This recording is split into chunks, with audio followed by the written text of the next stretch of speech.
सबोदेरो वेझो बासर ठेकेदार जे नाइंसाफ़ियुनि ख़िलाफ़ ॻोठाणनि दाहींदे चयो आहे त गुज़िरियल 5 सालनि खां रोड जो तरक़ियाती कमु रोलड़े जो शिकार आहे। अदालत पारां तरक़ियाती कमु जल्द मुकमल कराइण जो हुकुम बावजूद बासर ठेकेदार अञा ताईं रोड जो कमु मुकमल नाहे करायो। इन जा तफ़सील मालूम कयूं था टाइम न्यूज़ जे रिपोर्टर अब्दुल जब्बार चांग खां। जी अब्दुल जब्बार, कहिड़ा तफ़सील आहिनि?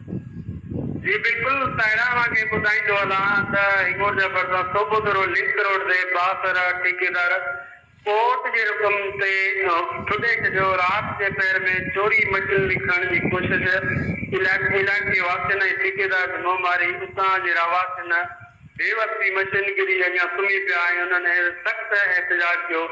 एहतजाज कंदड़ अॻुवान जेके हामिद खोड़ो, अब्दुल हमीद खोड़ो, अहमदीन खोड़ो, मीर मज़ार कानपुर, रियाज़ अहमद, अमानुल्लाह, गुलाम शबीर ऐं जिन चयो त गुज़िरियल 5 सालनि खां हिन रोड जो कमु रोलड़ जो शिकार आहे। असीं सख़्तु तकलीफ़ुनि खे मुंहुं ॾियण ते मजबूर आहियूं।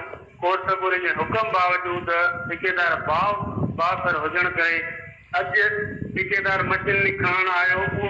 उहो Sindh high court Sukkur bench Sobhodero अगरा रोड वाया हाजी मोहम्मद ताहिर खोड़ो 5 मई ते ठेकेदार खे उहो रोड मुकमल करण जो हुकुम ॾिनो हुयो, पर उहो अॼु ताईं ठही न सघियो आहे।